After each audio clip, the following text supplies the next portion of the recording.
자, 오늘은 그 둘째 날 요한계시록 6장부터 16장까지 좀 살펴볼 거예요. 요한계시록 다 읽어보셨죠? 그 요한계시록은 내용 자체가 다 마지막 때에 대한 내용이에요. 그래서 성경에 분명히 지금 일어날 일과 그 다음에 장차 일어날 미래에 일어날 일들이라고 이렇게 기록되어 있는데, 그 미래에 일어날 장차 일어날 일들이 6장부터 16장 그 이후에까지 사실은 모든 그 내용들이 포함되어 있습니다. 그리고 6장부터 시작되는 핵심이 뭐냐면 일곱 번인 일곱 나팔, 일곱 대접 재앙 그 중심으로 이렇게 환란이 어떻게 환상이 어떻게 전개되는가에 대한 내용들이 거기 나와요. 근데 그걸 보면 그 일곱 나팔, 일곱 대접은 징조이면서 동시에 재앙, 그 다음에 심판, 이런 어떤 주님의 어떤 재림과 관련된 내용들이 전부 다 그 일곱으로 시작됩니다. 그리고 17장과 18장은 뭐 어떤 내용이냐면 전 세계를 상징하는 바벨론이 망한다는, 심판받는다는 그런 내용이 구체적으로 기록되어 있어요. 그래서 17장, 18장을 보면 그런 내용이에요. 그 다음에 19장에 가보면 하늘에서 그리스도의 결혼식이 치러져요. 예수님의 결혼식. 그리고 나서 예수님이 이 땅에 흰 옷 입은 천사들과 강림해서, 그리고 이제 뭐라고 할까요? 그 세상을 미혹했던 사탄과 적그리스도의 추종자들을 이렇게 심판한다는 그런 내용이 포함되어 있습니다. 그리고 20장은 사단이 땅에서 사로잡혀서 1000년 동안 감옥에 갇히고 이 땅에서는 천년왕국이 시작된다라고 그런 그 내용이 기록되어 있어요. 그 다음에 1000년 후에 사단이 완전히 이제 불못에 던져지죠. 그림을 통해서 이제 하나님의 창조 목적이 정말 완성되는 게 21장, 22장. 거기서 21장과 22장은 진짜 우리가 말하는 여러분이 믿는 천국, 그 천국이 바로 21장과 22장이에요. 그 내용으로 딱 끝납니다. 그 내용을 보면 이제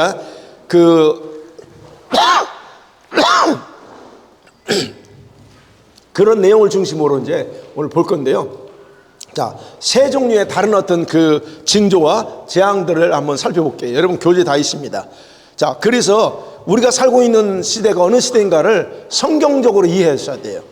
세상이 어떻게 돌아가니까 좋은 세상, 어제도 말씀드린 것처럼 그런 세상이 아니고 성경적으로 지금 어느 세상인가. 근데 그 성경적으로 돌아가는 그 세상이 어떻게 돌아가는지 알려면 7자, 요한계시록 7을 중심으로 이 선포되어지는 내용들을 어떻게 해석하냐에 따라서 여러분들이 조금 더 그거를 명확하게 할 수 있어요. 그래서 10장 정도가 말씀드리면 10장 정도가 재앙과 심판에 대한 그런 내용을 포함하고 있고, 그러면 생각해, 왜 하나님은 7이라는 숫자를 중심으로 내용을 전개했을까 그래요. 뭐 8도 되고 9도 될 수 있는데 7인 뭐 7나팔 이렇게 전개했을까 하는 거예요. 이런 대접이나 7나팔 이런 내용들은 예수님이 재림이 임박했다는 걸 알려주는 거예요.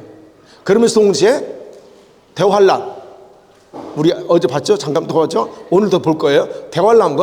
대환란 때 일어날 일들에 대해서 기록하고 있는 것이 바로 이런 그래서 쉽게 구분해야 돼. 이렇게 여러분 읽다 보면 헷갈려요. 그게 그건 내용 같고, 근데 정확하게 구분됩니다. 자, 이거 살펴볼게요. 일곱인은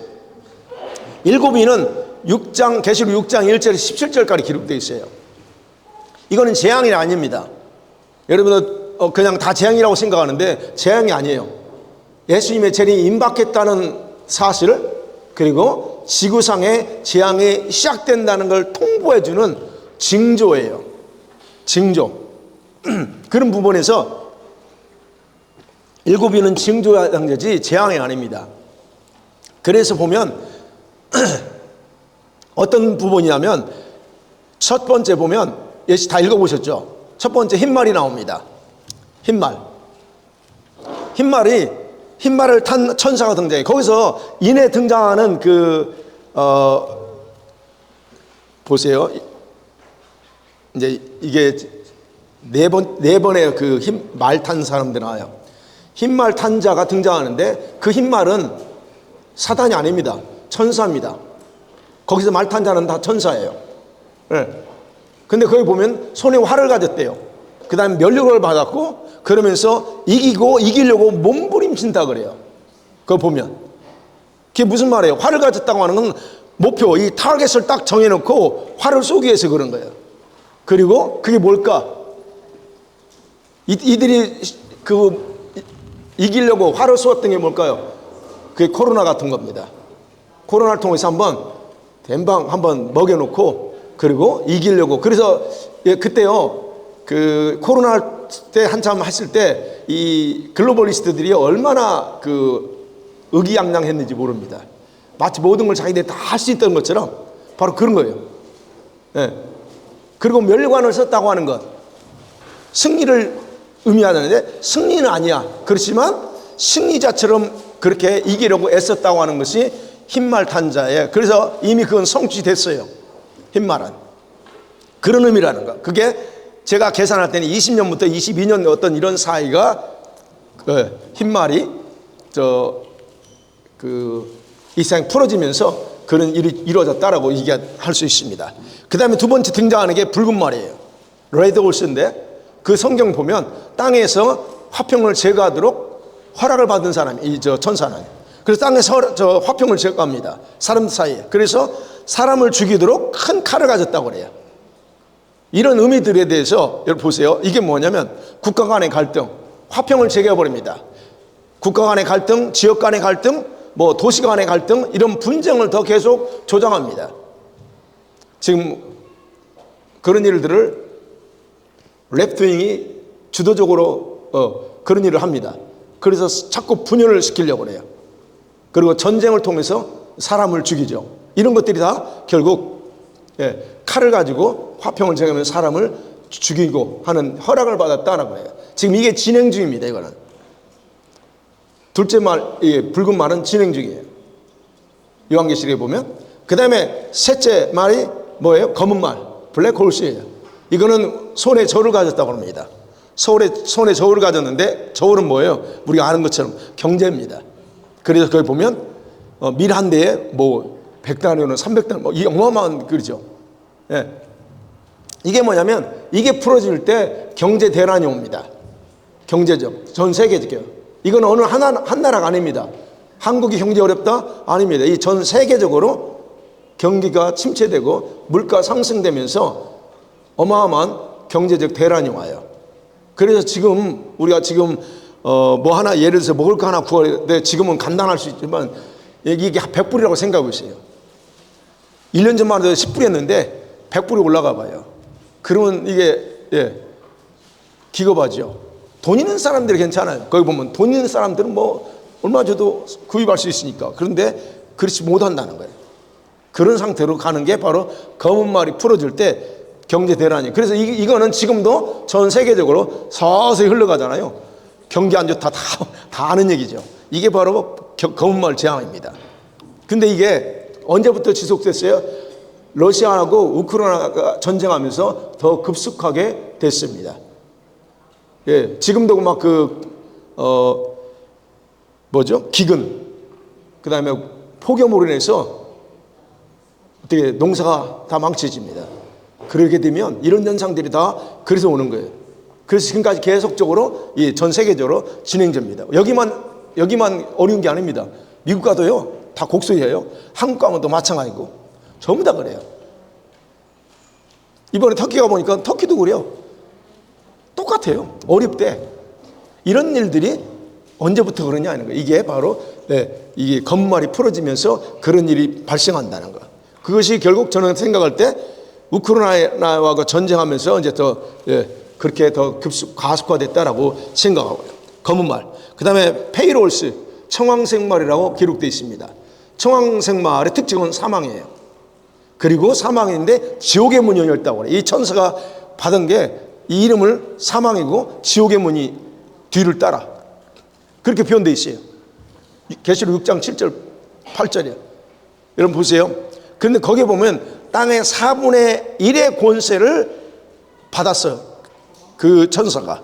그래서 칼, 흉년, 사망, 땅의 짐승으로 사람들을 죽이도록 했다. 그래서 여기서 땅의 짐승이라는 게 전염병이에요. 4분의 1. 여러분 여기서 오해하시면 안 돼요. 이 넥스트 팬데믹, 그래서 제가 어제 말씀드린 넥스트 팬데믹이 시작되면 칼과 사망, 이 전염병 이걸 통해서 이거입니다. 여기서 땅이라고 하는 지구를 전체를 얘기하는 게 아닙니다. 이 땅에 사는 지구 4분의 1을 죽였다는 게 아니에요. 그러면 4분의 1이면 얼마입니까? 80억인데 그런 의미가 아니고 그 관사가 쓰여 있어요. 그 헬라에. 그러면 어느 지역에 살고 있는 4분의 1에 해당되는 인구, 그 인구가 죽임을 당한다는 거예요. 그 전염병을 통해서, 전쟁을 통해서 그런 이 페이로시가 풀어지면, 근데 이게 점점점 우리가 가까이 가고 있다는 거예요. 그래서 인구가 이 페이로시가 풀어지면서 얼마가 죽을지 4, 5억이 될지 몰라요. 그거는. 그러면 이거 어마어마한 거죠. 그러는 일들이 이 네 번째 말이 풀어질 때 일어납니다. 그런데 이제 이거는 네 번째만 딱 풀어지니까 그게 아니고, 이거는요, 아까 두 번째 붉은 말, 검은 말, 이 페이로시가 같이 통합되면서 이렇게 나타나는 재앙이라고 보면 돼요. 그래서, 그리고 이거는 재앙이 이거 떨어졌고 그 다음에 떨어지고 순서적으로 아니고 같이 동시다발적으로 일어난다는 거, 그거 생각하셔야 됩니다. 바로 여기까지가 재앙의 징조입니다. 그래서 예수님께서 그랬잖아요. 마태복음 24장 6절 8절에서 거기 교재 있죠. 같이 한번 봐요. 시작. 난리와 난리의 소문을 듣겠으나 너희는 삼가 두려워하지 말라. 이런 일이 있어야 돼. 아직 끝은 아니니라.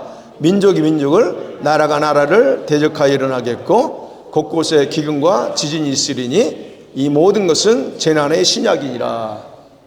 이제 재난의 시작이에요. 이제 징조라는 거예요. 이걸 보면서 우리는 뭘 봐야 되냐? 예수님 오실 때가 가까웠구나, 그거예요. 근데 이것에 대해서 어제도 말씀드린 매년 일어나는 현상이라고 자꾸 생각하니까 사람들이 성경 못 본다는 얘기예요. 재난의 시작이 불과합니다. 그래서 이거는 재앙이 아니고 징조를 나타내는 사인이에요, 사인.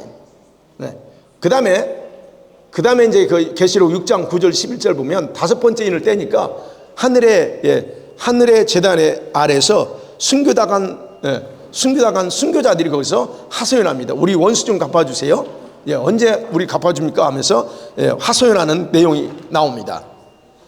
그 다음에 이제 여섯 번째 인을 떼니까 큰 지진이 일어나요. 큰 지진, 그리고 해가 검어지고 달이 피처럼 바뀐다. 계시록 6장 12절 17절 그러면서 말합니다. 하늘의 별들이 땅에 떨어지고 각 섬과 산이 옮겨진대요. 산이 옮겨지고 섬이 옮겨지는 어떻게 가능해요? 뭘로 가능합니까? 섬이 옮겨져 버려요. 산이 옮겨지고 지진이나 그렇습니다. 지진이나 쓰나미예요. 그 한순간에 움직입니다. 그 말은 뭐냐면 진노가 그만큼 임박했다는 것을 얘기합니다. 자, 이게 일곱 인 중에서 6가지 봤어요. 계시록 6장에는 그렇게 기록되어 있습니다. 자, 그래서 이렇게 기억하세요. 7인은 환란이 아니고 재앙이 아니고 뭐라고요? 징조. 주님이 재림한다는 징조를 나타내는 사인이고, 그게 지금 이루어지고 있는 것이 지금, 그래서 제가 계속 얘기했잖아요. 우리는 이 계시록 6장 시대에 살고 있다라고 얘기하잖아요. 그렇다는 거예요. 자, 그러면서 이제 8장 9장에 가보면 이제 7째 나팔이 나와요. 근데 여러분, 7 나팔이 이제 바로 재앙이에요. 재림 전에 임할 재앙, 적그리스도의 등장을, 이게 두 가지예요. 재림 전이라는 사인이면서 동시에 적그리스도가 등장을 알리는 재앙이 바로 이 7 나팔이에요. 그것이 8장과 9장의 기록제예요. 근데 이 나팔 특징은요, 1에서 네 번째 나팔까지는 자연계에 부어지는 재앙입니다. 산이 타버리고 불이 이런 일이 벌어져요. 그리고 다섯 번째, 여섯 번째는 특별히 전 세계적으로 큰 타격을 주게 되는 재앙이라는 것을 가르쳐 주기 위해서 환상이 짧게 전개되면서 요한의 눈으로 보고 귀로 들을 수 있도록 공중에 날아가는 독수리가 큰 소리로 화 3번 외쳐요. 화가 있다, 화가 있다, 화가 있다 라고 외쳐요. 그럼 4번 나팔 풀었잖아요. 나머지 3번 남았는 모든 것이 뭐예요? 재앙이라는 큰 화라는 거예요. 이거는 아까 그랬잖아요. 4번째까지는 자연계에 미치는 재앙이라면 5번, 6번, 7번에는 이거는 우리 인간에게 직접적으로 타격을 주는 그런 재앙이다 하는 거예요. 그런 부분에서. 그래서 7 나팔, 그림도 내가 혹시 여러분 보시라고 그림도 내가 착실하게 준비했습니다. 7 나팔. 제가 이걸 하면서 이 나팔을 이렇게 하나하나 하려니까 이게 너무 많아질 것 같아서 그냥 한꺼번에 통틀어 냈습니다. 천사가 저렇게 나팔 불어요. 네. 자, 첫째 나팔을 보면 8장 7절에 나옵니다. 거기에 보면 피 섞인 우박과 불이 땅에 쏟아져요. 이게 땅에 쏟아집니다. 그냥 땅 3분의 1이 수목, 나무죠? 풀들이 다 타버려요. 그럼 여기가 어디냐는 거예요. 이런 지역이 나무가 타고 숲풀이 타는 데가 어딜 거냐는 거예요. 1차적으로는 죄악이 가득한 나라와 도시라 해당될 수 있어요. 그리고 나무가 많은 국가 또는 그러면서 동시에 화산폭발로 인한 재앙이 첫 번째라고 볼 수 있어요. 화산폭발. 그럼 어디일까요? 나무가 많은 게 어디예요? 캐나다도 나무 많죠? 그 다음에 또 어디예요? 아마존이 있죠? 그 다음에 또 어디 거기만 있나요? 목재로 유명한 러시아도 나무 많습니다. 러시아도 목재로서는요 러시아 뒤지지 않아요. 그 추운 겨울을 견딘 나무들이요 이거예요. 그래서 그런 어떤 지역에 이런 게 임하지 않을까 하는 거예요. 그래서 이번에 지금 불 안 꺼져가고 지금 난리 지금 저거 해마다 불이 일어나는데 이런 것들이 결국 우리는 그냥 넘어갈 게 아니고 조금 생각해 봐야 된다는 거예요. 그리고 어떤 경우는 의도적으로 불을 냅니다. 작년에 한국에서도 어떤 약간 정신 나간 놈이 산에서 불 지르고 갔어. 그 뉴스에 나왔어요. 작년에 여러분 제가 한번 설교 때 얘기했을게요. 저 온타리 쪽에서는 희한한 현상이 나타났어요. 제가 설교했는데 아무리 자연의 불이 탄다 할지라도 불이 붙는다 할지라도 동시다발적으로 붙을 수 없어요. 여기서 불이 붙었어. 저쪽에서 동시 순간에 붙을 수 있냐 이거예요. 그게 안 돼요. 근데 토론토 온타리오 쪽에서요 여러 군데에서 동사로 툭툭툭 터지면서 불을 싹 질러놨는데 그게 어떻게 가능하냐는 거예요. 그 위에서 찍은 걸 제가 봤어요. 그 위에서 찍은 게 터지는데 순간에 마치 그 다이나마이트 폭발한 것처럼 있잖아요. 쭉 연기해 놓은 것처럼 팍팍팍 터져요. 한 군데가 아니고 넓은 지역에서.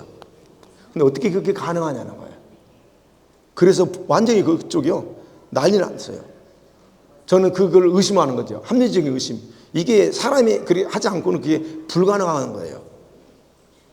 근데 우리는 이제 그걸 안 하죠. 불난 자체만 보고 또 불났네 그럽니다. 사실은 작년에 그걸 제가 보면서 야 얘네들 이것까지 할 수 있다는 거. 저는 이제 합리적으로 의심하는 거예요. 이것도 하는구나 하는 것이에요. 그게 그거를 안 봤으면 그런데 보고 나니까 그러더라고요. 어찌됐든 그런 어떤 일들이 첫 번째 나팔 때 그런 인다. 그 다음에 두 번째 나팔을 보면 계시록 8장 8절에 9절을 보면 불 붙는 큰 산과 같은 것이 하늘에서 바다로 떨어져요. 불 붙는 큰 산과 같아. 그게 바다에 떨어집니다. 이게 바다에 임하는 재앙이에요. 바다에 떨어지는 것도요 3분의 1이 피가 된다 그래요. 그리고 물고기 3분의 1이 죽습니다. 그리고 정박되어 있는 배들 3분의 1이 다 파괴된다 그래요. 그래 여기서도 마찬가지예요. 전 세계 바다가 아닙니다. 거기에 관사가 사용됐어요. 관사는 뭐예요? 특정 어떤 지역이라는 거예요. 그러면 보세요. 배들이 많이 정박되어 있는 어느 나라일까 어느 바다일까 그건 아직 모르죠. 바다가 뭐 한두 군데가 아니니까 인도양이 될 수도 있고 여기 태평양이 될 수도 있고 모릅니다. 그러나 분명한 것은 바다가 배들이 많은 곳이야. 물고기 그쪽 지역의 물고기 얘기하는 거지 뭐 전 세계는 아니라 이것에 정확하게 하셔야 돼요. 그러면 여기서 관심 뭐예요? 불 붙는 큰 산과 같은 게 뭐냐는 거예요. 떨어졌어요, 바다로. 근데 그것이 산처럼 보여요. 요한이 볼 때 산처럼 보인 겁니다. 그러면 산 할 때 우리가 개념상으로 이 큰 산, 큰 것도 산이고 작은 것도 산일 수 있잖아요. 그렇다면 이제 우리가 여기서 학자들은 여기에 대해서 해석이 다양합니다. 상징적으로만 해석해요. 이게 혜성이 떨어질 수 있다. 또는 소행성, 그렇잖아요. 그거일 수 있다. 아니면 바다가 빛처럼 변했잖아요. 그렇다면 이건 지금 인공위성, 여러분 하늘에 인공위성이 몇 개 있는 줄 아세요, 현재? 나중에요, 제가 그걸 또 이게 검색해 봤어요. 2030년도 쪽 가면 여러분 이게 별인지 인공위성인지 구분 못할 정도로 많답니다. 그래서 34,000개까지 이 하늘에다 인공위성을 띄우도록 이미 다 허락했는데, 지금 그 앨런 머스크가 몇 개 띄우려고 그러죠? 인공위성 몇 개 목표를 하고 있는 줄 아세요? 네? 인공위성은 10,000개 띄우겠다고 그래요. 제가 기억하기로는. 그 왜 그래요? 그건 이제 어디든 인터넷이 안 되는 지역을 다 쏘겠다는 거예요. 그래서 이번에 지난번 러시아 전쟁할 때도 많이 일론 머스크 영향 주고 막 했잖아요. 네. 이런 일들. 그래서 저게 별인지 인공위성인지 구분이 못 해요. 그래서 2주 전인가 집자리에서 하늘 보니까 희한하게 북두칠성 보이는 다른 데는 반짝반짝 그래요. 이게 별인지 이게 안 돼. 반짝반짝 그래요. 별이 반짝하지 않거든요. 그냥 예를 들어서 우리가 보이는 별도 그냥 떠서 있지, 그게 계속 반짝거려요. 그건 움직이지도 않아. 그러면 이게 별이냐? 제가 그래서 저 별일까? 인공위성일까? 내가 그랬거든요. 이게 지금 그런 상황이에요. 그러면 하늘에 인공위성이 많이 뛰어난다 할 때, 그래서 피처럼 만난다 할 때 이게 인공위성이거나 아니면 핵미사일이 터진 것이다라고. 왜? 바다가 피처럼 바뀌는 거 이런 거 보면. 예. 근데 이제 우리가 보죠. 인공위성이 얼마나 크길래 산처럼 보일 수 있을까 하는 거. 그 다음에 핵미사일이 과연 산처럼 보일까? 요거요. 그런 부분에서 이제 이 부분에 대해서는 학자들한테 의견이 다양한데, 우리가 예측할 수 있는 건 어떤 소행성 아니면 어떤 가능성도 있죠. 인공위성 가능성이 있고. 어쨌든 그런 걸로 인해서 바다가 재앙을 당한다는 거예요. 그건 저도 잘 분별 못 합니다. 이게 아주 여러 가지 해석이 있어서.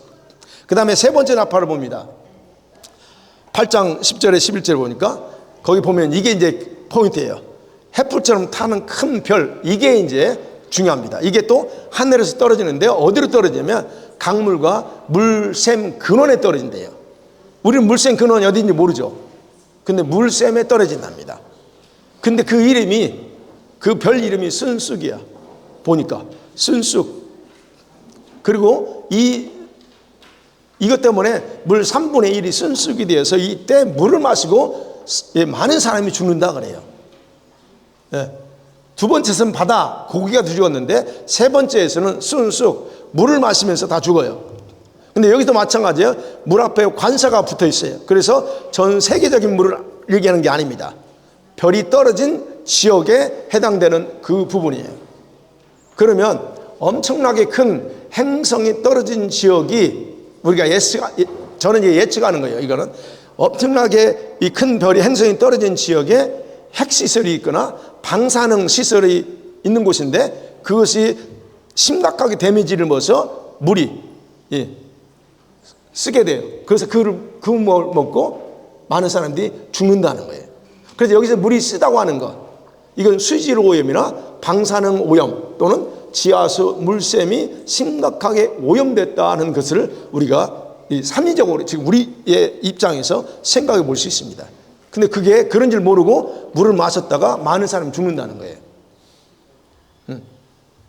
근데요, 천문학자들이요, 제가 예전에 영시를 설교할 때 이게 아포피스, 천문학자들이 29년대에 이 아포피스 어마어마한 큰 행성이 지구를 향해 돌진해 온다고 그래요. 이게 바로 이 지구에 떨어질 가능성이 프로테지로가 굉장히 많다라고 학자들이 말합니다. 이건 그래요.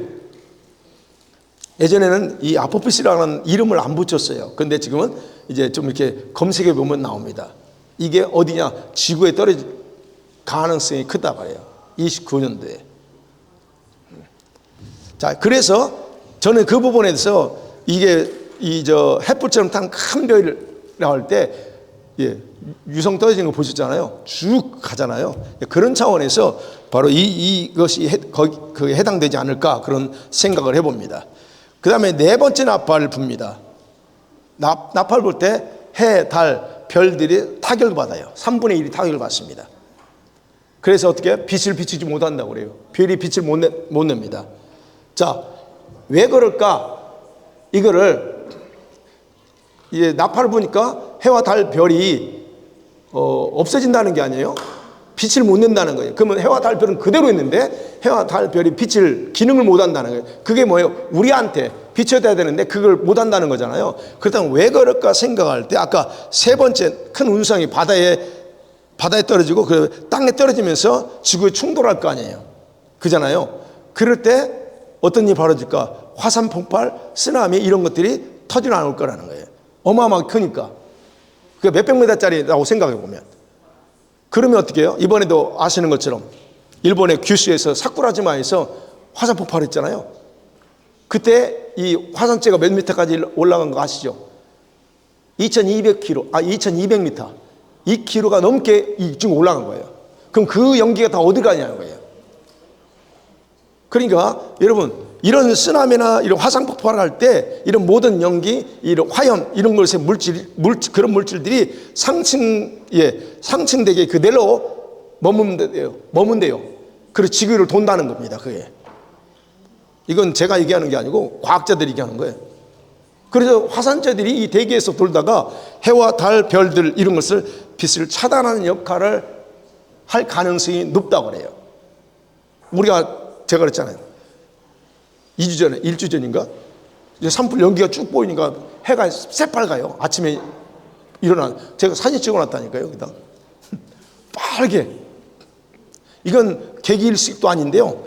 그렇게 됐다. 그러면 우리가 생각할 수 있는 부분이 그런 어떤 빛을 내지 못한다 할 때 또 다른 일이 있겠지만 과학적으로는 그렇다는 거예요.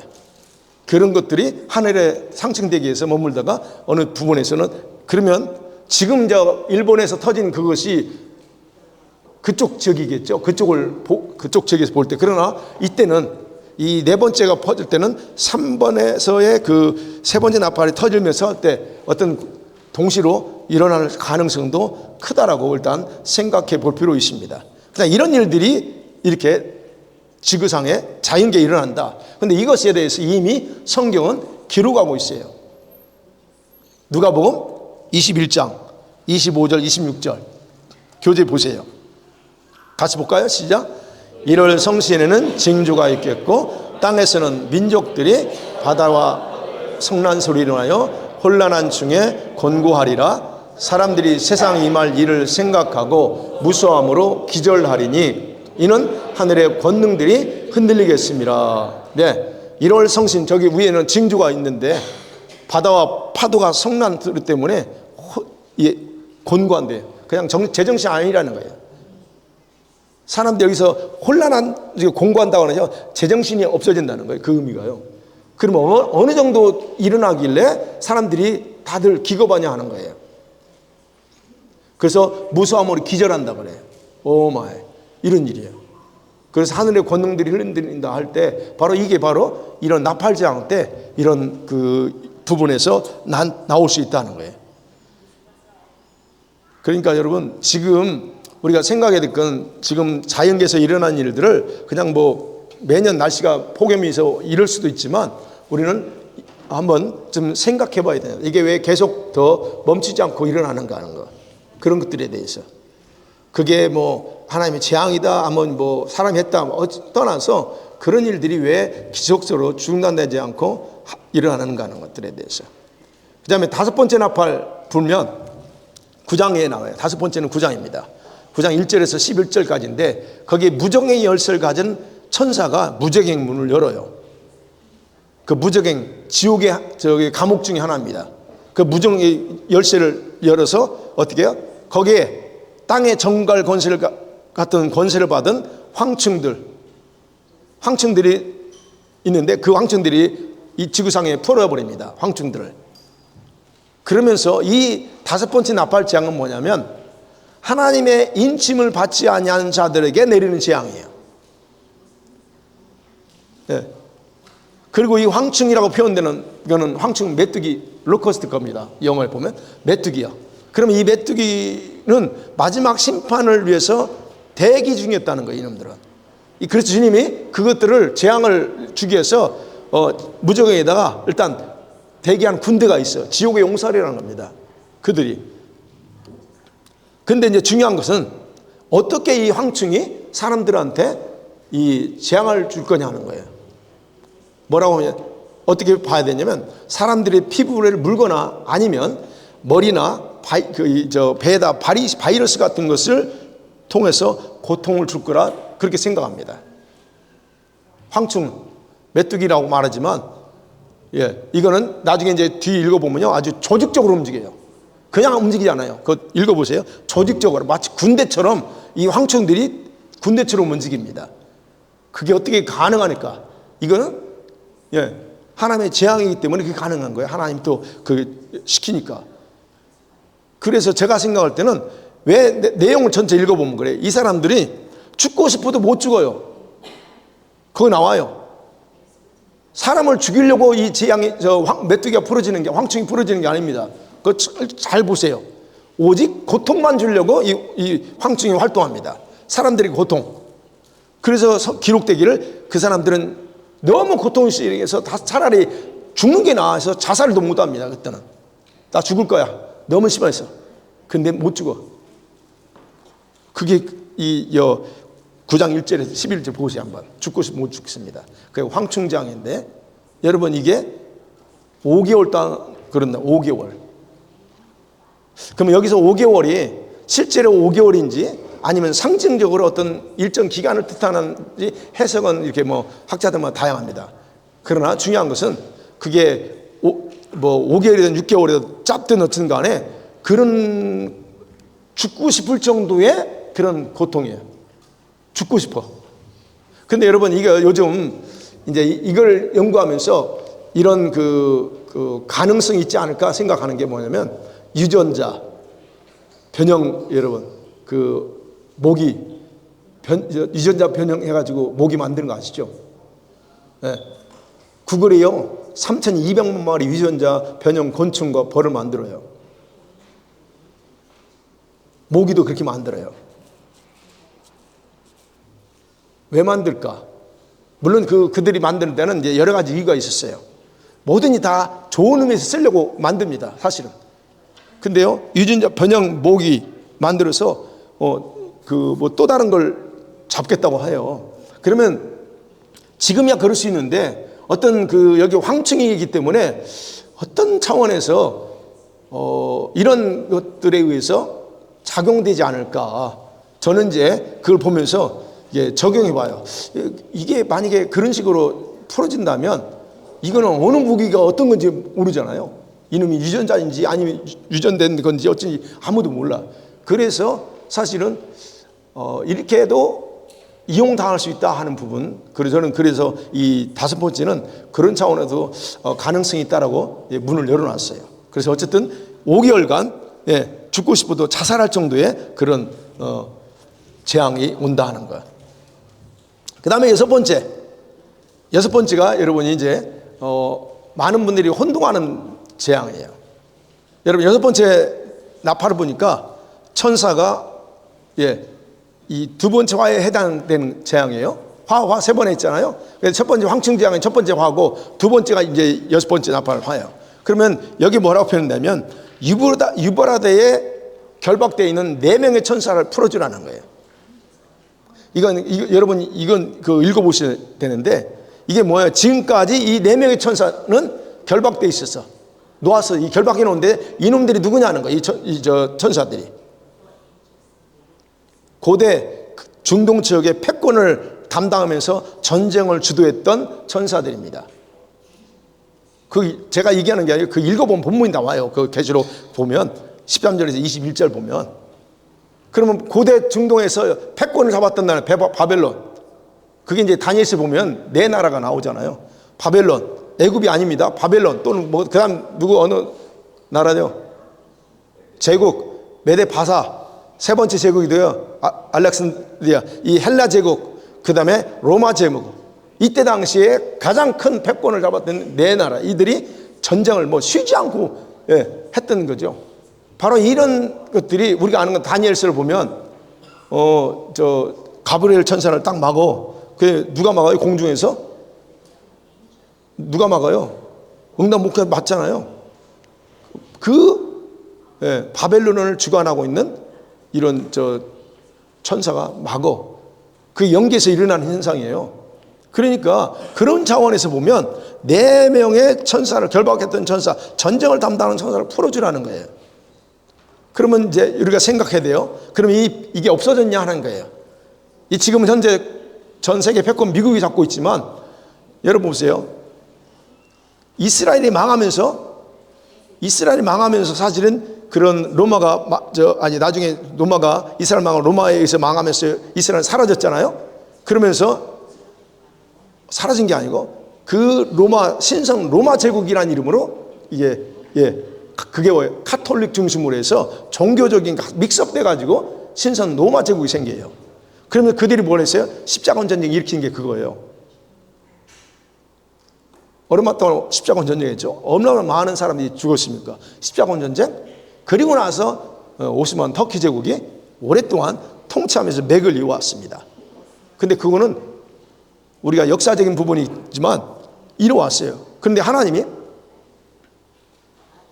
하나님께서 오스만 제국 이후에 고대 왕국을 주관했던 천사들을 바로 주님이 재림 직전에 있게 될 전쟁을 위해서 더 이상 활동하지 못하고 딱 결방해 놨다는 거예요. 더 이상 딱 중단한 거예요. 그런데 그 환상 속에서 이제 그 천사들을 풀어주는 거예요. 그 천사들을. 그러면 보세요. 그 본문에 보면요. 그 천사들이 하는 일이 있어요. 뭐입니까? 하는 일이? 천사들이 어떤 연도, 어떤 달, 어떤 일자에 전쟁하게끔 정해진 일이 있어요. 계시를 보면. 근데 그 전쟁에 몇 명이 참석하냐? 2만만이에요. 그게 그 연도가 언제인지 몰라. 29년이 될지 30년이 될지 몰라. 그 연도에 그다음 어떤 달, 하마스가 이스라엘 침공한 지 23년 10월 7일이잖아요. 그러면 10월 7일 그런 것처럼 이 네 천사 풀어지는 것은 어떤 연도, 어떤 달, 어떤 날에 전쟁을 시작하게끔 한 그런 정해진 천사들이에요. 근데 그때 병사가 2만만이 모입니다. 2만만은 2억입니다, 오늘날로. 그 2억의 군대가 모아서 전쟁을 치르게 해요. 그리고 그 전쟁에 참여한 군사 중에서 3분의 1을 죽이도록 허락받았다. 그렇게 기록합니다. 3분의 1이 죽어요. 그 전쟁에 참여한 사람. 그러면 이제 여기에 대해서 학자들이 이제 그건 2만만은 2억이 아니고 실제 2억이 아니고 그냥 그 많은 수를 상징한다. 그래서 그랬잖아요. 다윗이 골리앗을 죽일 때 사람들이 노래했죠. 어떻게 노래했죠? 다윗이 사울이 죽인 자는 천천이고 다윗이 죽인 자는 만만이다. 그게 뭐냐면 많은 수를 죽였다는 표현할 때 쓰는 표현이에요. 관용어 표현으로. 그러니까 그러기 때문에 이것도 역시 유브라데 강 지역에는 2억이라는 군대가 이렇게 모여서 할 수 있는 데는 아니다. 그래서 이거는 그냥 실제 수가 아니고 상징적인 숫자로서 많은 수를 헤아릴 수 없이 많은 군대다 이렇게 해석하기도 합니다. 어찌됐든 그렇게 하든 저렇게 하든 중요한 것은 그 전쟁에 참여한 3분의 1 병사들이 죽습니다. 근데 뭘로 죽느냐는 거예요. 병사들이 죽게 되는 게 그 계시록에 보면 불에 타 죽습니다. 유황이 올라와요. 연기, 이게 뭘까요? 유황이 올라오는 거. 핵일 가능성이 크고, 그죠? 네. 지진도 나옵니다. 여기서 그 지역을 휩쓰는, 전쟁 지역을 휩쓰는 전염병도 나옵니다. 그게 그 전쟁을 통해서 그렇게 죽어요. 그러면 이 전쟁은 우리가 흔히 말하는 대환란 전에 일어날 것이지, 그러면 전에 일어나네요. 그럼 이걸 자꾸 우리는 여러분이 보면 기독교 또는 아니면 일반 세상에서 제3차 세계대전 막 뉴스 나오잖아요. 이러다가 3차 세계대전이 일어나는 거 아니야? 그거 나오죠. 그거 나오는데 그 사람들은 이걸 몰라서 그래요. 3차 세계대전, 지금 앞으로 일어나는 전쟁은 3차 세계대전이 아닙니다. 3차 세계대전이 아니에요. 바로 이 전쟁이에요. 이 전쟁.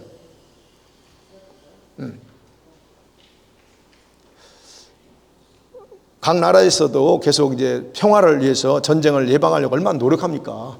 막 중지하고 많이 하잖아요. 그러나 이 전쟁은 정해진 연도가 있어요. 그건 반드시 터지는 전쟁이에요. 왜? 4명의 천사를 풀어놓기 때문에. 근데 중요한 건 그 계시록 내용을 읽어보면 거기서 살아남은 자들이 그 비참하게 죽은 동료들을 보면서도 전혀 후회하거나 회개하는 게 없어. 그리고 기록되기를 오히려 더 온갖 우상들을 섬기고 음행하고 점성술을 더 의지해서 재앙을 주도한 하나님을 부정하려고 한다. 그렇게 기록되어 있어요. 그게 끝전쟁이 아닙니다. 네.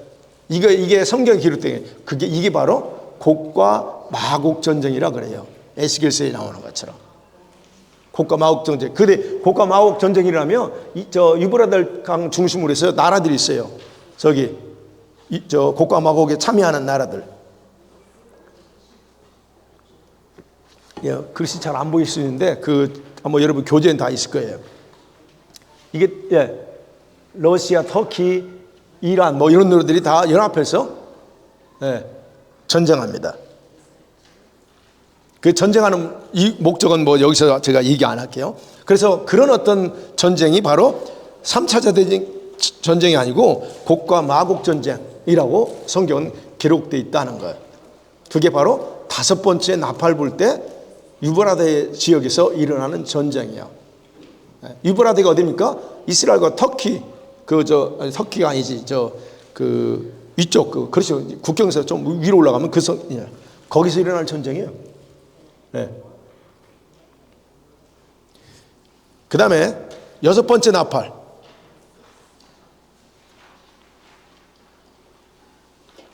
자, 6번째 나팔까지 이렇게 불고 나서 갑자기 계시록을 보면 10장과 11장에서 엉뚱한 환상이 나옵니다. 7번째 바로 불이 하는데 7번째 바로 안 불어요. 그리고 다른 내용이 환상으로 보입니다. 예. 이게 바로 6째인 띄고 바로 7째인 안 띄고 7장에서 이상한 환상을 보여주는 것과 똑같은 거예요. 6번째 인을 떼고 나서 7번째 안 띄고 7장에서 보면 14만 4천 등장하고 술을 해할 수 없는 사람이 흰 옷 입고 천국에 있는 그 모습을 보여주는 거예요. 그런 것처럼 이 동일한 패턴으로 역시 10장과 11장에서도 7번째 떼기 전에 그런 환상을 이렇게 쭉 보여줘요. 네.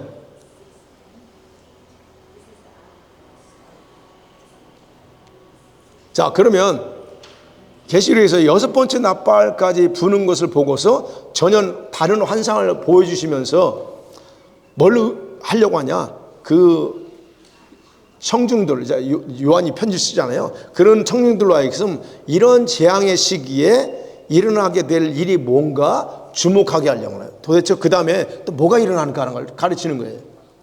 10장 7절에 보면 있잖아요. 하나님은 이런 모든 예언들이 7째 나팔 불 때가 되면 지금까지 하나님의 종들의 선포했던 복음의 비밀을 다 성취된다라고 선포해요. 그리고 그게 도대체 무슨 말이냐는 거예요. 그냥 그 이해가 안 되는 거예요. 그냥 여러분 그냥 넘어가셔도 돼요. 근데 이제 11장 1절에서 13절 보면 이스라엘에서 반드시 일어나야 될 사건을 기록하고 있어요. 그래서 여러분 요한계시록을 읽으면서 이스라엘을 빼놓고 읽으면 요한계시록 안 풀려요. 이해를 못합니다. 우리는 반드시 이스라엘과 연결되어 있어요. 이스라엘에서 일어날 일이 얘기해요. 7장에서도 14만 4천이 이스라엘이에요. 거기 12지파. 그 다음에 11장에서도 이스라엘에서 일어날 일이에요. 네. 근데 거기에 두 증인이 나옵니다. 이 사람은 진짜 선지자라고 표현해요. 두 선지자가 등장해요. 근데 그게 우리 기독교인은 알아. 저 사람 선지자구나, 또는 여기 계시록처럼 증인이구나 라고 인지할 수 있는 두 사람이 나와서 어떻게 해요? 하나님의 강력한 사역을 합니다. 그 계시록의 기록들 보면 강력한 사역을 해요. 이 두 사람이 적그리스도가 등장하기 전까지 42개월 동안 이스라엘에서 메시지 선포하고, 그러면서 전 세계를 향해서 회개하라고 그런 간략하게 회개 메시지를 선포해요. 이스라엘과 전 세계를 향해서. 그게 바로 11장이에요. 그러니까 중간에 이스라엘에 대한 환상을 보여주면서 이스라엘이 이제 아직까지는 이스라엘이 안 돌아와요. 그 지금 내용을 보면. 근데 이제 그 사건 이후에 돌아오는데 그 과정을 우리가 이해해 보셔야 돼요. 그리고 나서 일곱째 나팔이 바로 11장 15절에서 쭉 불어요. 불자마자 뭐라고요? 세상 나라가 하나님과 그리스도의 그 나라가 됐다 하면서 하나님이 영원히 통치할 거다. 그야말로 이제 진짜 하나님의 왕으로 자정한다는 게 이게 나옵니다. 자, 그 내용이 이제 11장이에요. 자, 그런데 저는 이제 계시록 읽고 여러분 성경을 연구하니까 저는 늘 왜 이렇게 기록했을까? 왜 이렇게 여기서 이 시점에서 이렇게 말씀하셨을까? 이제 늘 고민하거든요. 근데 저는 읽으면서 여러분들도 역시 궁금증 가져야 돼요. 계시 읽으면서 왜 일곱 번째 나팔이 불고 난 후에 12장부터 15장까지 또 재앙과 관련 없는 또 내용을 또 해요. 네. 왜? 대접장이 16장에 떼어지거든요. 그러면 12장, 13장, 14장, 15장 이거 전혀 다른 환상을 보여줘. 바로 앞으로 안 보여줘요. 왜 이렇게 했냐는 거예요. 재앙과 관련이 없는 내용들이에요. 이 부분에 있어서 여러분 고민해 보세요. 왜 그랬을까? 자, 12장 전체 환상은 거기 내용이 그래요. 어떤 임신한 여인이 아이를 낳으려고 합니다. 근데 분명히 남자예요. 남자아이를 낳으려고 하는데 이 붉은 용이 남자아이를 임신한 여인이 애 낳으면 그 아이를 집어 삼켜서 죽이려고 한다. 그렇게 나옵니다. 그러면 여기서 보면 이 12장은 뭐냐? 예수님이 재림 전에 그리고 대환란 전에 이스라엘 민족에게 일어날 일들을 대한 환상이에요. 그게. 그래서 환상을 보면 사단이 이 땅에서 여러분 이스라엘을 완전히 없애려는 목적을 가지고 지금까지 박해하고 주변의 아랍 민족을 계속 동원해서 계속 이스라엘을 괴롭히죠. 그러면 송수에 여러분 지금 어느 정도까지 사단이 누구까지 이용하냐면 유엔입니다. 유엔이라고 하는 어마어마한 그 단체까지 이용해서 다양한 방법으로 이스라엘을 그들에 대한 좋지 않는 일을 많이 해요. 자, 왜 그럴까 하는 거예요. 왜 이스라엘을 그렇게 못 잡아서 안달일까? 왜 그럴 것 같아요? 여러분 상식적으로 생각해 보세요. 이스라엘 잘못한 게 뭐가 있어요? 어제도 이따 또 얘기했지만 이스라엘 뭐가 잘못됐어요? 뭘 잘못했어? 1900년간 나라 없이 다니다가 이제 자기 나라 찾았는데 도대체 왜 유엔에서는 그런 일을 해야 되냐는 거예요. 도대체 뭐가 문제예요? 이거를 단순히 저 나쁜 놈도 돈 먹고 이런 차원만 생각하면 안 돼. 우리는 신앙적인 차원에서 왜 그랬을까 하는 거예요. 뭐예요? 예수님, 왕이신 예수께서 재림하는 걸 원하지 않습니다. 사단은. 절대로 사단은요 예수님이 이 땅에 재림하는 거 원하지 않아요. 왜 그럴까요? 그게 자기 끝이거든. 성경에 기록되어 있잖아요. 예수님이 재림하는 걔는 완전히 땅이야. 근데 사단이 그걸 좋아하겠어요? 근데 예수님이 어디로 와요? 캐나다로 오면 얼마나 좋으셔요. 로키 산맥을 쭉 오시면 얼마나 좋아요. 근데 주님은 캐나다 안 오시고 어디에요? 예루살렘 감람산에 재림한다고 그랬잖아요. 그러면 생각해 보세요. 아니 거기가 있으면 안 돼. 이스라엘 독립하면 안 되고 미리 나오지만 그러니까 이스라엘을 어떻게든 없애야 돼요. 그런 일들이 바로 사단이 그런 차원에서 이해를 하셔야 된다는 거예요. 근데 분명 성경에서는 사단은 그렇게 하지만 이스라엘 백성들은 다시 돌아오게 돼 있고 그들은 회개하고 다시 돌아오겠다는 이 구약에 이미 다 예언들이 기록되어 있어요. 그 예언이 결국 예수님 재림 직전에 환란 통해서 성취돼요. 이스라엘 제가 어제도 말했어요. 가고 싶은 게 왜 어느 정도 바뀌었나를 보고 싶은 거예요. 그들은요, 홀로코스트를 경험한 분들은 진짜 자기들의 그 아픔이요, 그게 자기들의 그 뭐 여러 가지 있겠지만 그들은 누굴 향해 사태예요? 저 하나님 향해서 그래요. 엘로임, 야훼, 난 그거 모른다 그래요. 홀로코스트 겪었던 분들한테 제가 만나 전도했거든요. 그랬더니요, 누구냐 그게? 난 그러시는 안 믿어 그러더라고요. 그 너희들 신이야. 너희들 저 이스라엘 하나님 원래 믿던 그래. 나는 안 믿는데 그 신은. 왜요? 그 홀로코스트에서 자기들을 지키지 않았잖아요. 하나님이 안 지켜서 그런 게 아니지만 자기들은 그렇게 당했기 때문에 자기들의 조상의 하나님 안 믿는다는 거예요. 그러면 보세요. 그렇게 아픔과 상처가 있는 민족들이 쉽게 돌아오게 되냐? 안 돌아와. 그럼 어떤 방법이 하나밖에 없어요. 똑같아요. 극한 어려움 당할 때 우리가 아이고 바짝 엎드리고 잘못했어요 손 들잖아요. 그런 것처럼. 그래서 이 이스라엘 사람들도 언제 돌아오느냐? 이 환난 통해서, 어려움 통해서 그때 깨닫고 돌아와요. 그러니까 그런 어떤 부분에서 이게 12장에서 쭉 이렇게 나온다는 거예요. 자, 그런 차원에서 여러분과 제가 생각해 보셔야 됩니다. 미리 좀 잠깐 말씀드리면, 우리는 내가 이스라엘에 대해서 이스라엘에서 나한테 뭘 준 것도 없고, 이렇게 해결을 해준 것도 없어요. 근데 저는, 저도 이스라엘에 대해서 저는 관심이 없었던 사람이고, 그리고 거기에 대해서 나와 상관없지. 왜? 성경에서 예수님을 죽였으니까 그렇게 자기들이 벌받아서 그렇게 2000년 동안 떠돌아다녔지. 그 우리하고 무슨 상관이야. 여기 신학교에서 그렇게 배우니까요. 그렇게 생각했지. 이스라엘도 관심 별로 없었던 사람이에요. 근데 제가 이스라엘에 대해 그렇게 이제 애착 갖고 하는 이유 중에 하나는 일단 주님이 저한테 명령이기 때문에 그래요. 제가 설교를 많이 했잖아요. 주님께서 꿈에 저한테 두 가지 명령이 있다고 그랬잖아요. 첫 번째 다 기억나시죠? 장로님 뭡니까? 부흥의 세대를 위해서 기도하라. 그래서 우리가 리바이벌 제너럴 RGM이 그렇게 생겼다고 그랬잖아요. 부흥의 세대, 그래서 RGM이 거기서 생긴 거고, 그 다음에 또 하나 뭐예요? 이스라엘에서 기도하라 그랬잖아요. 주님이 이스라엘에서 기도하래. 갑자기 그 이스라엘이 왜 기도해? 북한을 위해서 한다면 겨우 북한을 위해서 기도하는데 이스라엘에서 기도하라고 그래요. 그러면 여러분, 저는 입장에서는 그 꿈에 그 명령을 받고 깨서 일단 명령이 있게 해야죠. 우리는 다 그럼 이게 주님이 하셨다 하면 여러분 다 막 그렇게 할 겁니다. 그걸 해야죠. 그래서 저는 다시 도대체 왜 주님이 이스라엘에서 하라는지를 어떻게 했겠어요? 성경을 다시 이스라엘과 관련된 부분을 본 거예요. 보고 읽어본 거예요. 그리고 또 고민하죠. 연구도 하고. 그래서 결론 낸 게 있어요. 주님께는 이스라엘이 여전히 자기 고향이잖아요. 육신적으로 보면 주님이 여전히 관심이 있고 여전히 그들을 사랑하는구나, 그렇게 알게 된 거예요. 그래서 그때부터 이제 서서히 좀 이스라엘에 대해서 알아가게 되고, 또 이제 조금 더 도대체 이스라엘 역사를 좀 보게 되고 어떻게 독립되어 있는가, 이런 걸 하나하나 다 이렇게 좀 제가 살펴본 거예요. 아직도 모르는 게 많지만, 그런 부분에서 사실은 제가 이스라엘을 우리 교회에서는 강조하고, 그래서 지금 제가 이제 논문을 쓰고 싶은 것도 이스라엘과 관련된 논문 쓰고 싶어요. 제가 공부를 한다고 했잖아요.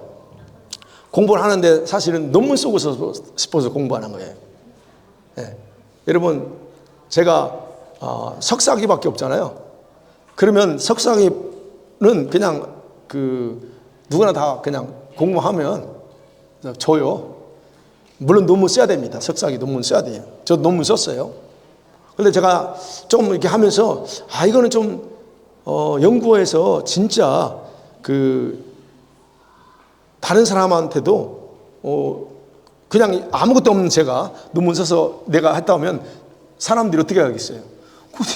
또 누군데 와가지고 지금 이게 할 수 있잖아요. 근데 제가 학위를 가지고 논문 써서 하면 다릅니다.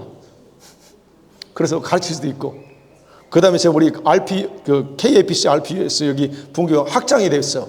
그럼 학장이 되면 적어도 학위는 있어야지. MDB 가지고 학장하는 건 문제 없지만, 적어도 PhD는 있어야 그래도 가르치고 할 수 있잖아요. 그래서 공부를 해서 학위를 받아야 되겠다. 그리고 아는 분은 아시지만 제가 사실은 공부에 대해서 굉장히 미련이 많아요. 저는 공부하는 걸 너무 좋아했기 때문에. 그래서 지금도 책임은 제가 그냥 그런데 주님이 공부 못 하겠거든요. 목해야 된다. 이제 이런 걸 해서 그래서 제가 쓰고 싶은 게 그래요. 이 종말론에 대해서 쓰고 싶어요. 왜 제가 서두에 말씀드렸지만 요한계시록이든 현대 우리 기독교에서 종말론이라는 데서는 이거는 이스라엘 빼놓고는 종말론이 제대로 안 나와요. 근데 지금 우리 신학계에서 나온 종말론은 서적이나 이런 거 다 이스라엘은 전혀 없는 상황에서 종말론이 다 돼 있어요. 그러니까는 종말론 배우면 그러니까 요한계시록도 다 주석이나 이런 요한계시록을 얘기하는 목사님들 전부 다 이스라엘과는 전혀 상관없어요. 여기서 보면 계시록 21장에도 보면 이스라엘 12지파 이름이 나와요. 근데 그거를 이스라엘 인정 안 하니까 이걸 그 해석을 못 하는 거예요. 다 상징이야 이건. 이건 교회를 상징해요. 교회 12지파가 교회 아니에요. 왜 교회가 12지파가 교회입니까? 그러니까 다 교회를 해석해버려. 그러니까 이게 계시록이 종말론이 제대로 안 나와. 그래서 제가 이건 내가 뭐 좀 연구해서 그래서 제목이 이스라엘의 왜 이때쯤 이스라엘 독립했고 그랬는가 그러면서 그래서 현대 종말론의 어떤 잘못된 부분들 그래서 그 타이틀을 가지고 논문을 쓰려고 하거든요. 왜 제가 여기까지 갔냐? 주님의 은혜라는 거예요. 이것을 제가 진짜 요한계시록을 제가 예전부터 계속 저는 연구하면서 근데 풀리지 않으니까 엄청나게 고민 많이 했는데 이제 제가 무천년주의자잖아요. 천년왕국 없어. 우리 보통 다 장로교에서는 무천년입니다. 이게 우리 교단에서 거의 다 무천년이에요. 지금 천년왕국 없어요. 지금이 천년왕국 기간이야. 그러니까 그 상황에서 보면 이 상황에서 보면 요한계시록이 안 풀어져요. 그러니까 제가 그 신학 이론을 가지고 풀으니까 이게 안 풀어지는 거예요. 도대체 이게 뭐지? 666은 내가 이해가 돼요. 왜? 666은 진짜라는 거 알겠는데 도대체 천년왕국 뭐 어쩌고 이것들이 안 풀어져요. 그래서 하나님 이거 천년왕국이 있다면 이런 문제가 생기는데 도대체 왜 뭐냐? 이게 안 되는 거예요. 그런데 제가 천년왕국에 대해서 결정적으로 이렇게 받아들이게 된 이유 중에 하나가 여러분 우리 교회 두 번 오셔서 집회하신 목사님 누굴까요? 제시카 목사님. 제시카 목사님이 쓴 책에 제가 이제 저는 영적인 세계를 좋아하고 또 경험이 있기 때문에 그런 걸 좋아해요. 근데 그 책을 이제 읽어보면서 어떤 책 마지막 부분에 딱 한 줄로 주님이 설명하는 게 있어요. 천년왕국은 있다. 뭐 천년왕국 이렇게 설명하지 않았어요. 그냥 뭐 이렇게 쭉 설명하면서 그 글 중에 사람들은 천년왕국이 없다 그러는데 천년왕국이 있다. 딱 한 문제를 그렇게 작게 써 있는 거예요. 제가 그걸 보면서 그냥 확 반 거예요.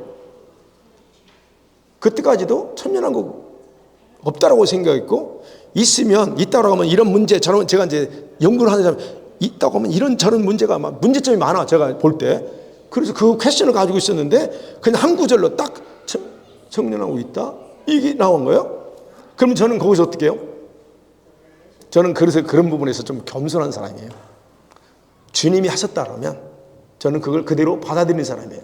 그러면 제가 그래서 이게 주님이 그렇게 말씀하셨다면 일단 그러면 내가 천년왕국 없다는 생각을 없애고 내가 다시 연구하자 생각 거예요. 주님이 그 목사님하고 대화할 때 천년왕국이 있다고 했기 때문에 뭐 주님이 있다고 하는데 내가 없다고 하면 안 되잖아요. 그래서 그럼 있다 생각하고 내가 다시 한번 그걸 연구하자. 그렇게 해본 거예요. 그 있다고 생각하니까 이게 계시록의 마케팅이 풀어지는 거예요. 아유, 이게 엄청 무지한 거예요, 이게 신학적으로.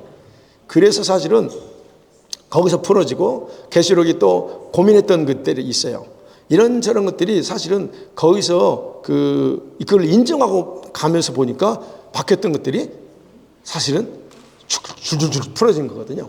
그래서 그 이후에 제가 이제 요한계시록에 이제 그러면서 주님이 또 이제 여러 가지 기도할 때 이렇게 알려주신 것들. 그래서 제가 요한계시록을 사실은 이제 어느 부분에 가서 이게 좀 놓친 부분도 있어요.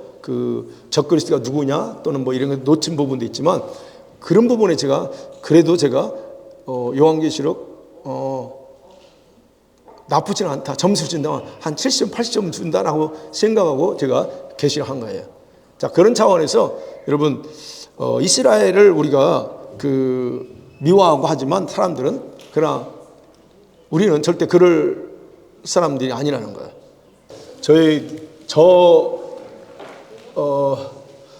저를 중심으로 해서 그래서 저희 교회는 이스라엘에 대해서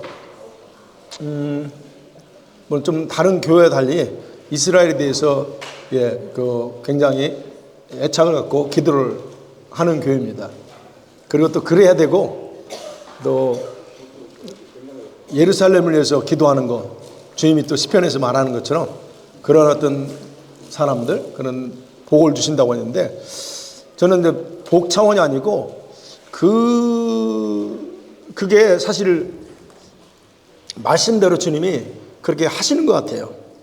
교회가 사실 이 밴쿠버에서 이스라엘을 위해서 이렇게 적극적으로 기도하는 교회는 우리 교단에서는 없고 다른 교단에서 물론 이제 아는 목사님들 뭐 많이 만나지는 않지만 만나서 이렇게 얘기 보면 거의 다 이스라엘에 대해서 약간 이번에 김인식 목사님 모셔서 한다고 할 때도 사실 이렇게 어느 목사님들 보면 단체 장들을 만나서 같이 이렇게 식사하면서 이런 게 세미나 있고 하니까 오라고 했거든요. 근데 노골적으로 얘기하더라고요. 그분 혹시 브레이드 TV 나온 분 아니에요? 나는 브레이드 TV 나온지도 몰라요. 못 봤는데 브레이드 TV 나온 분 아니에요? 그런 거예요. 그런데 모르겠다고. 브레이드 TV 나온지 내가 브레이드 TV를 매일 보는 사람이 아니니까 그 대신에 어떤 이스라엘과 뜬글 때는 제가 보지만 매일 보는 게 아니기 때문에 모른다고. 그랬더니 자기가 본 것 같아. 거기 나와서 이스라엘에 대해서 얘기를 하는 걸 같다는 거예요. 그러면서 거기서 브레이드 팀이 나오는 건 나와서 했다는 거는 그거는 받아들일 수 없다는 거죠. 왜?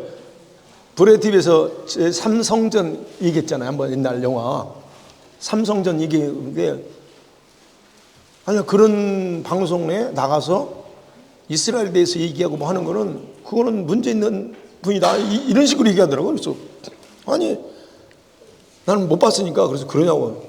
근데 이분이 은퇴하셨고 그리고 또 이제 교단적으로 보면 자기 선배예요. 그런데도 그런 얘기를 하길래 그래서 어쨌든 한번 와서 한번 들어보고 하라고 그랬더니 광고는 내가 해주겠지만 그건 못 가겠다고 그러더라고요. 예, 그런 어떤 이스라엘에 대해서 이게 얘기하고 하는 그런 부분을 보면 어쨌든 밴쿠버에서는 제가 못 만나봤어요. 물론 이제 그런 기도하는 우리 그룹들이 있어요. 우리 박영성 권사님 잘 아시는 어떤 유모 권사님 그 중심으로 또 기도하는 분들이 좀 몇 분 있어요. 그러나 이제 교회적으로 이렇게 기도하는 교회는 제가 알기로는 더 있을 수 있지만 우리 교회는 외에 없는 걸로 알고 있어요. 모르겠어요. 다른 어떤 교회는. 근데 제가 만나본 어떤 분 중에서는 교단이나 이런 데 보면 그런 분이 없었어요. 자, 그런 부분에서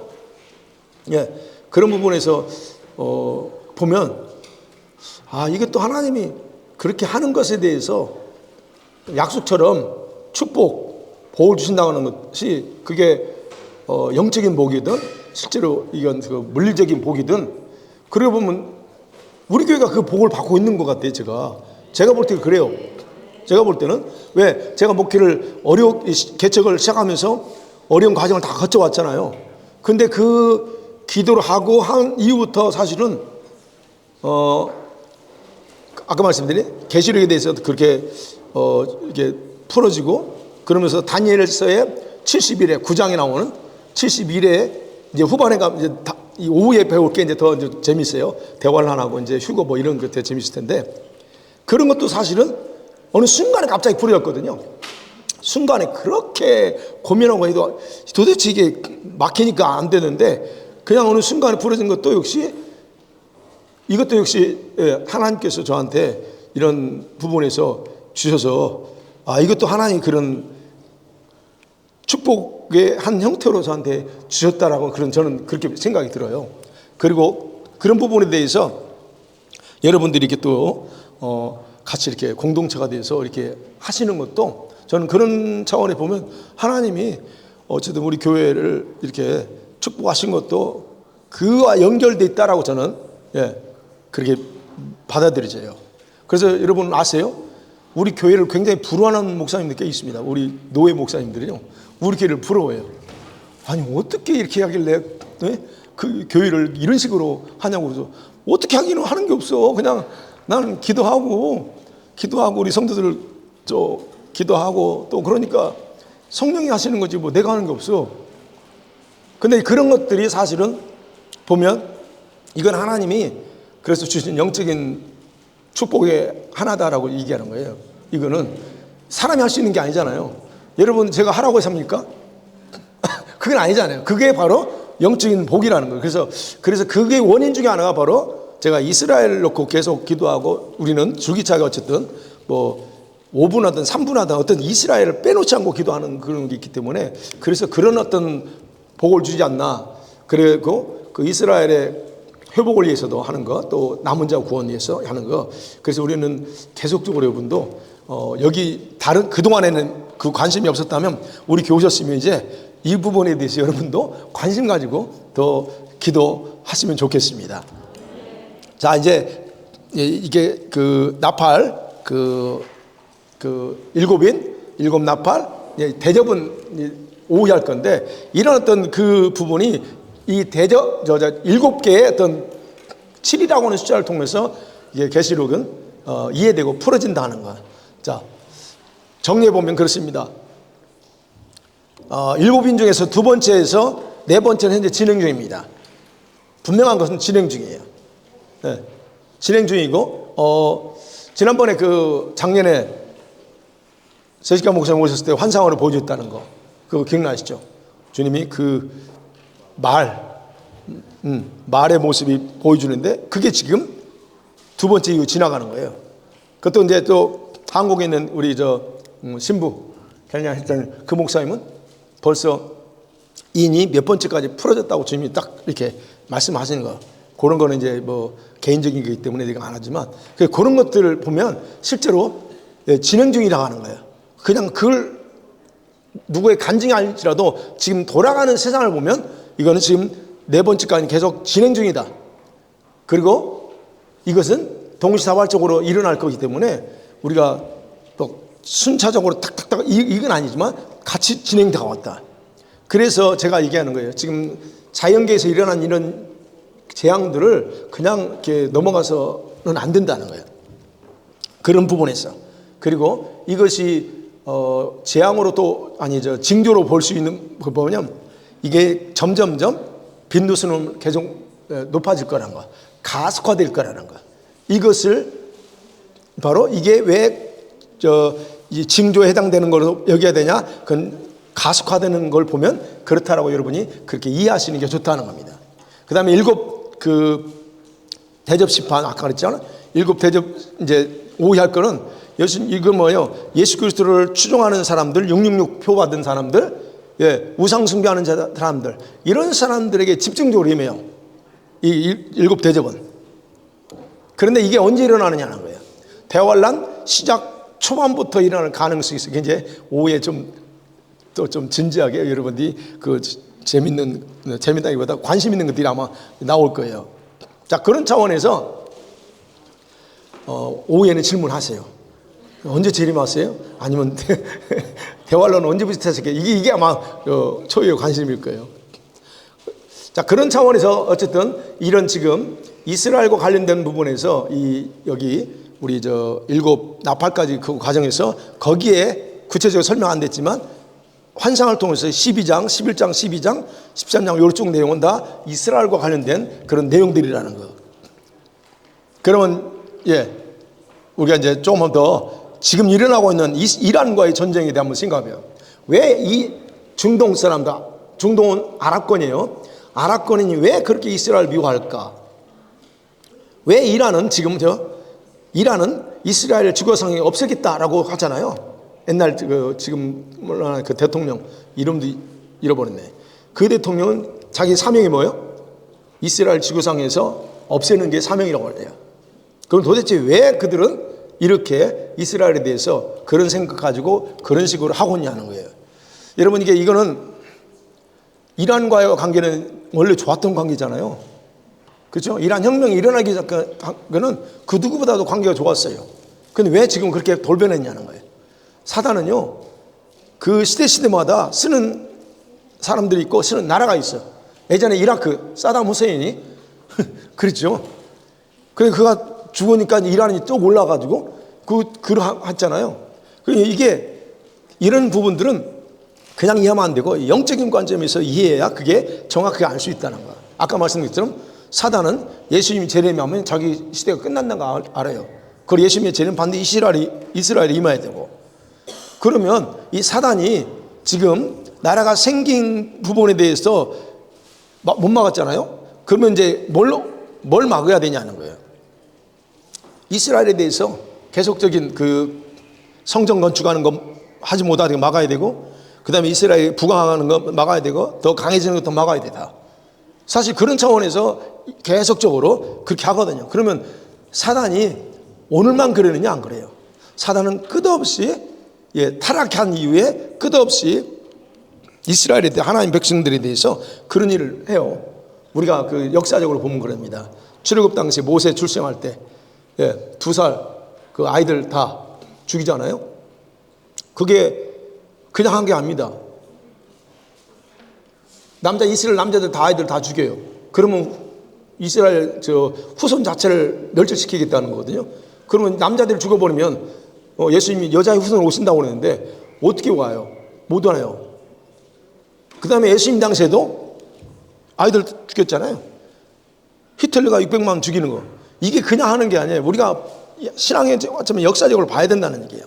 그리고 이스라엘이 독립하는 것도 역시 하루 만에 됐잖아요. 성경에 나옵니다. 어떻게 하루 만에 나라가 세워지냐. 불가능하다. 근데 하나님은 가능케 한다는. 그게 바로 누구를 위해서? 이스라엘을 위해서 예언된 것이고 이스라엘이 그렇게 했어요. 그냥 못 막았어요, 그들을. 그러니까 어떻게 막을 수 없으니까 이제는 계속적으로 전쟁을 통해서 하는 거예요. 계속적으로 방해하고 그렇게 하는 겁니다. 그러면 현재 이란에서 진행되고 있는 전쟁, 이 전쟁을 어떻게 보셔야 되냐는 거예요. 제 주변에 아는 목사님도 다들 이란 욕해요. 저 이란이 가만히 이스라엘 욕해. 이스라엘이 가만히 있으면 이런 전쟁 안 일어나고 싸움 안 일어나고 많이 사람 안 죽을 텐데 그거 이란 공격해가지고 지금 세계적으로 기름값 오르게 하고 뭐 별별 많이 있다고 그래요. 트럼프도 욕하고 욕하고 하는 건 상관없는데 왜 이런 생각을 해야 돼요? 이게 보편적인 사람들의 생각입니다. 한국 사람들은 더 말할 수 없어요. 여러분 한국 사람들이 반이스라엘이 몇 프로인 줄 아세요? 여러분 희한해요. 한국 사람들이요 이스라엘에 대해서 안티세미티즘이요 다른 나라보다 더 많습니다. 유럽보다 더 많아요. 그거 아세요? 몇 프로인지? 도대체 한국 사람들이 왜 이스라엘을 미워하고 싫어할까요? 이번에 아시잖아요. 뭐가 또 네타냐후를 체포해야 된다고 엉뚱한 헛소리 하고 있잖아요. 그건 도대체 왜 한국은 아무런 적이 없는 그들을 그렇게 미워할까요? 퍼센테이지가요 안티세미tism 그들을 물론 한국 사람 막 데모하지는 않지만 반 이스라엘이요 52%가 넘습니다. 나 그거 보고 깜짝 놀랐어요. 아니, 한국 사람 도대체 왜 이스라엘을 싫어해요? 물론 기독교계에서도 이스라엘에 대해서 별로 이렇게 안 좋아하는 사람 많지만 그런 부분들이 왜 일어났냐? 이거 잘못 오해하는 거죠. 오해해서 그렇죠. 지금 일어나는 전쟁, 그 전쟁 때문에 기름값 오르니까 그럴 수도 있어요. 근데 왜 일어났는가에 대해서를 원인을 알고 생각해 봐요. 어제도 그랬잖아요. 팔레스타인에 장벽 쳤어. 누구를 위해서 장벽 쳤는데 왜 북한 남북한 사이에 철조망 세워요? 그냥 그들 인권 생각하고 열어놓지. 헛소리 하고 있잖아요. 왜 그러냐고요. 그러면 이란을 왜 공격했을까요? 이란은 아까 말씀드린 주 타겟에서 이스라엘 없애는 거야. 호시탐탐 노려. 그러면 그 사람들은 편하게 아이고 그러지 마라고 할겠어요? 그래도 그들은 뭐예요?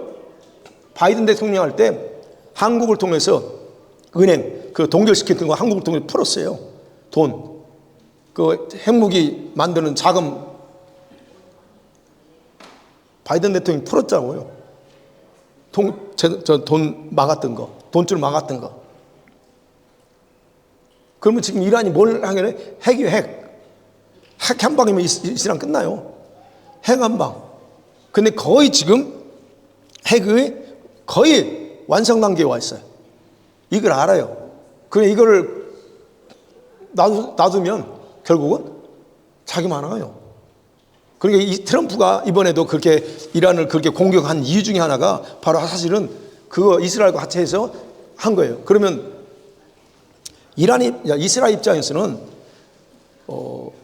괜히 이웃나라 공격할 이유가 없는데 이런 이유는 겨우 자기들 생존을 위해서 하는 거예요. 생존을 위해서. 자기가 살려고 하면 뭔가 해야 될 거 아니에요. 미리 선제 공격하지 않으면 자기들이 당하는데 언제 쏘아야 될지. 그래서 우리가 이 부분이 정확하게 알 필요가 있고 그 다음에 이것이 성경의 예언을 성취하는 일이라는 걸 아는 게 중요하다는 겁니다. 성경 예언이 성취되는 거예요. 예, 이거 있죠? 이거. 지금 이게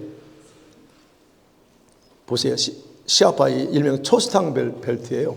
이 얘네들 이라크, 시리아, 이다면 레바논 쭉 줄여서 이쪽이요. 이란 이렇게 해서 해서 초스탕 벨트라고 말합니다. 그 다음에 밑에 쪽이 시아파 쪽 나요. 수니파. 저 밑에 이집트나 사우디 이쪽은. 그래서 온건파잖아요. 그래서 이스라엘과 좋은 관계야. 근데 위쪽은 다 반 이스라엘이에요. 그렇게 해요. 그런 상태예요. 그러니까 지금 위쪽에서 계속적으로 헤즈볼라 계속 자금줄 대주는 게 이란이었잖아요. 그거 다 알아요. 여러분, 이스라엘의 정보망, 그건 세계적이잖아요. 다 이미 모든 정보 다 어떤 움직임들 이미 다 그 이스라엘 다 간파하고 있는 거예요. 그러면 지금 어느 정도 핵 완성도가 어느 정도까지 이미 그거 모르겠어요? 다 알고 있어요. 그런 상황에서 놔뒀다가는 이건 터져. 그러니까 이거 미리 선제해서 타격해서 없애지 않으면 자기 죽는 거예요. 사실은 그런 차원에서 생각이 돼요. 근데 지금 미디어는 계속적으로 이란에 대해서 옹호하지만 이스라엘에 대해서는 반대로 얘기합니다. 우리가 그 부분에서는 한국 뉴스는 더 말할 것도 없어요. YTN이네 뭐 좀 그렇고 미국에 있는 그 어떤 메인스트림 미디어 같은 경우는 거의 다 그렇게 하고 있어요. 그래서 여러분 제가 미디어의 선동에 넘어가면 안 돼요. 그래서 정확하게 분별할 줄 알아야 돼요. 적어도 우리 크리스찬으로서 성경적인 관점에서 뭐 이스라엘은 좋아 이게 아니에요. 이스라엘은 나쁩니다. 나쁜 게 있어요. 제가 그래서 이스라엘 휴교 안 하면 그 심판 받아요. 그게 있어. 그러나 중요한 것은 우리가 봤을 때는 성경적인 관점에서 하나님이 이스라엘에 대해 어떤 생각을 갖고 있고 그리고 지금 벌어진 일들이 과연 성경과 어떤 관점에서 이루어지고 있는 거 봐야 된다는 얘기예요. 그래서 이란에 대해서 공격하는 것은 결국 보면 하나님만 아시겠지만 하나님 예언을 성취하는 거예요. 그 예언이 교재에 있으면 예레미야 49장 35절 49장에 대한 예언이 성취됩니다. 같이 한번 볼까요? 시작. 만군의 여호와가 이같이 말하노라 보라 내가 엘람의 힘에 으뜸과는 활을 꺾을 것이요. 엘람이 이란입니다. 성경에서 나오는 엘람은 이란이에요. 지금의 국가 이름이. 근데 여기서 으뜸과는 게 활이에요. 여기서 엘람의 주력 무기 미사일이에요. 그 미사일 쏘아대잖아요. 이거를 다 꺾어버려요. 이번에 얼마나 다 초토화시켜버렸어요. 저 트럼프 대통령이. 네. 그게 바로 어떤 부분에 예언이 성취된 거예요. 이거 지금 37절 38절 같이 볼까요? 또 시작. 여호와의 말씀이니라 내가 엘람으로 그의 원수 앞 그의 생명을 누리는 자의 앞에서 놀라게 할 것이며 내가 재앙코 나의 진노를 그들 위에 내릴 것이며 내가 또 그 위로 칼 군대를 보내어 그들을 멸망시키리라. 내가 나의 보좌를 엘람에 두고 왕과 고관들을 그곳에서 멸하리라. 여호와의 말씀이니라. 네. 저희 37절에 보면 칼을 보내어 그들을 멸망시킨다. 군대죠. 칼이라고 하는 부분. 그때 당 전쟁입니다. 그 지금 지금 트럼프하고 이스라엘이 그 공격을 통해서 완전히 그래서 트럼프가 호언장담했던 게 뭐예요? 너희들을 완전히 원시 시대로 다 바꿔버리겠다 그러잖아요. 도시 전체를 하는 게 아닙니다. 군사 시설을 다 파괴하고 그래서 완전히 이런 지금 미디어 이런 쪽에 이런 걸 다 파괴해버려요.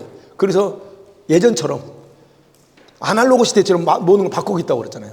그래서 이미 중요한 지금 다 타격을 다 해버렸어요. 그게 바로 그들을 멸망시킨다는 거예요. 이게 예언의 성취로 봐야 된다는 거예요. 그러면서 38절에 나의 보좌를 엘람의 주고라고 표현되어 있지만 왕과 고관들을 그곳에 멸하라. 이번에 좀 미안하지만 그 이란의 어떤 그 리더들 많이 죽었잖아요. 네. 이거예요. 그 엘람의 왕 고관들 죽인다고 그랬어요. 여기 멸하는다는 죽인다는 얘기예요. 바로 이런 부분에 그래서 좀 누구 생명 그래 됐는데 미안하지만 이게는 성경 예언이 그대로 성취됐다는 얘기예요. 여기서 보면 나의 보좌를 엘람의 주고라고 번역이 잘못됐어요. 원어상에는 놓고예요. 엘람 이란에 하나님이 보좌를 놓고 그 얘기하는 거예요. 그러니까 지금 그런 어떤 이란 혁명대가 지금 하면서 기독교 우리 이란 사람들이 지금 어마어마하게 지금 그 어려움 가운데 있다는 거. 그래서 이번에 공개했을 때요, 이란 자국민들이 굉장히 환호했다는 얘기가 그래서 나오는 거예요. 왜? 이 독재에 의해서 무너진 것들이 너무 많거든요.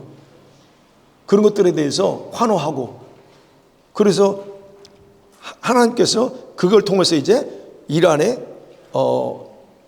이란이 또 이게 잠깐 동안은 이렇게 자유롭게 되지만 또 무너질 거예요. 걔네들 여전히 혁명 수비대 남아 있기 때문에 또 무너질 거지만 어쨌든 그러나 일시적일지라도 이렇게 하나님께서 이런 예언을 성취함을 통해서 그곳에 하나님이 교회들을 또는 많이 일으킬 거라. 그래서 지금 무슬림 지역에서 가장 많은 부흥이 일어나는 곳이 이란이에요. 이란. 최고로 부흥의 그 속도가 높은 데가 이란이라. 그러면 이 모든 것들이 사실은 하나님의 예언의 성취로 봐야 되지. 그래서 왜 맥없이 쓸데없이 이란을 공격해서 기름과 모르가게 하냐, 이런 관점으로서 보면 여러분 우리가 잘못 보는 거예요. 자, 그런 차원에서는 이 부분을 좀 같이 제가 마지막 부분에서 같이 한번 나누고 싶었던 게 이거예요. 우리는 지금 저쪽에서 일어난 중동 지역에서 일어난 일들을 주의해야 돼요. 주의해야 되는데 왜 일어나는가 요즘 시대에 그런 것도 우리가 정확하게 이해할 수 있는 눈이 필요하다. 이란과의 전쟁도 그런 그 관점을 가져야만이 우리는 왜 하나님이 또 무슨 일을 하시는지를 파악할 수 있다는 걸 그런 관점에서 그래서 제가 이 부분을 같이 제가 여기다 집어넣고 같이 봤습니다. 어찌됐든 저와 여러분은 성경을 통해서 세상 역사가 어떻게 돌아가는지를 봐야지 세상에서 말하는 사람 뉴스에서 미디어에서 말하는 말 듣고 그거 누구 비판하고 그게 아니에요. 그거 할 필요 없다는 거예요. 그리고 하나님이 지금 무슨 일 하고 있는가. 이스라엘이 없이는 종말 안 오고 이스라엘이 없이는 예수님 안 오시고 그래서 지금 주님은 그 이스라엘의 그 모든 일 행하는 일들이 어쨌든 하나님의 뜻을 따라서 모든 거 하나하나 이렇게 진행돼 나가는 그 일을 저는 하고 있다라고 저는 그렇게 개인적으로 믿습니다. 그게 또 성경적이라고 볼 수 있고요.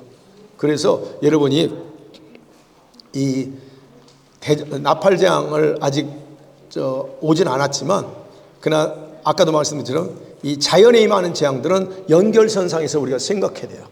연결선상에서 계속적으로 반복될 거예요. 내년에도 산불, 여기서 배를 화산폭발 계속 올 거다. 이것이 다 같이 연결선상에서 보면서 여러분이 조금 이제 이런 일들을 이제 그냥 다른 관점을 보지 마시고 좀 이런 관점에서 보면서 여러분이 좀 세상을 좀 돌아가는 세상을 조금 더 충분히 이해할 수 있는 어떤 분별력이 생기기를 원합니다.